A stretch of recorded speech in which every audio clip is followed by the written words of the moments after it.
حضور علیہ السلام سے جب پوچھا گیا کہ حضور سب سے بڑا گناہ کون سا ہے، تو آقا کریم علیہ الصلوۃ والسلام نے فرمایا کہ سب سے بڑا گناہ یہ ہے کہ ان تجعل للہ ندا، کہ تو اللہ کے ساتھ کسی کو شریک ٹھہرائے، وہو خالقک، حالانکہ اس نے تجھے پیدا کیا، تجھے تخلیق کیا، اور تو اس کا شریک بنا کے بیٹھ جائے، کہ یہ سب سے بڑا گناہ ہے۔ تو راوی نے عرض کی کل تو ثم ایو، حضور پھر اس کے بعد؟ تو آقا کریم نے فرمایا ثم ان تقتل ولدک خشیۃ ان یطعم معک، تو بچے کو اس لیے قتل کر دے کہ یہ کس طرح میں اس کو پال سکوں گا، بچے کو ضائع کر دینا، اس کو قتل کر دینا۔ اللہ فرماتا ہے نحن نرزقکم وایاہم، ہم تمہیں بھی رزق دیتے ہیں، ان کو بھی دیں گے۔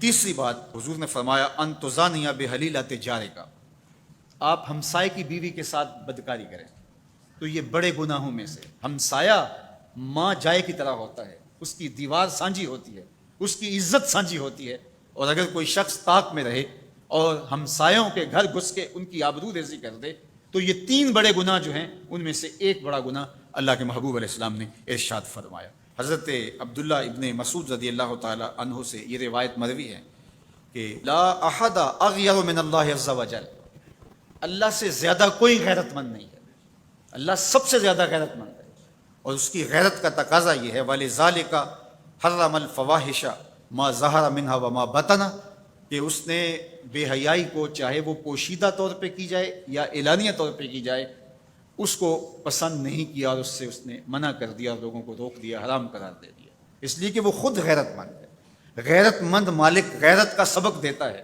اپنی مخلوق کو۔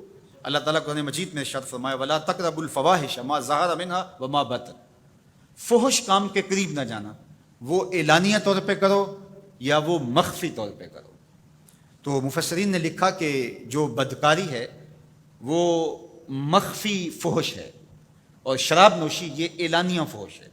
شراب نوش جو ہے وہ چھپ نہیں سکتا، بدکار بعض اوقات ایک مدت کے لیے چھپ جاتا ہے، لیکن یہ بات ذہن میں رکھیے کہ جو بدکار ہے وہ دنیا کے اوپر رسوا ضرور ہوتا ہے، اس کے چہرے کا نور چھین لیا جاتا ہے، اور اس کے اوپر مصیبتیں مسلط کر دی جاتی ہیں، اور اللہ کے قہر و غضب کا شکار ہوتا ہے، اس کی دعائیں قبول نہیں ہوتی، نیک لوگوں کی دعاؤں سے اس کا حصہ نکال لیا جاتا ہے، لیکن بہرحال ایک مدت کے لیے چھپ جاتا ہے۔ لیکن شرابی اپنے جرم کو نہیں چھپا پاتا، تو کہا کہ جو مخفی جرم ہے وہ بدکاری ہے، اور جو ارشاد فرمایا قرآن نے کہ جو ظاہر جرم ہے اس سے مراد جو ہے وہ الخمر ہے، شراب ہے، اور ہر نشہ دینے والی چیز سے حرام کی حرمت آئی، کل مسکر خمر و کل خمر حرام، فرمایا ہر نشہ آور چیز شراب ہے، اور ہر شراب حرام قرار دے دی گئی ہے۔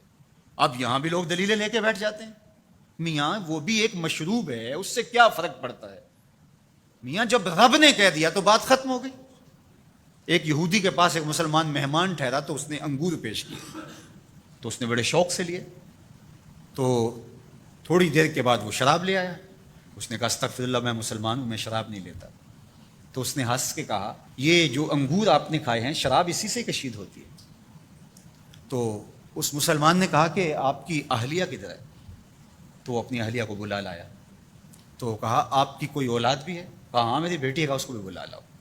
تو اس کو بھی بلا لایا۔ جب دونوں آ کھڑی ہوئی تو کہا کہ یہ حلال ہے تیرے لیے، اور یہ بیٹی اسی کی ہے، اور یہ حلال نہیں ہے۔ تو جب اس یہودی نے یہ بات سنی فقال اشہد ان لا الہ الا اللہ وحدہ لا شریک لہ واشہد ان محمدا عبدہ ورسولہ۔ کہا اتنی خوبصورت دلیل، اتنی خوبصورت دلیل۔ کہا انگور سے شراب نکلی ہے تو شراب حرام کیوں، انگور حلال کیوں؟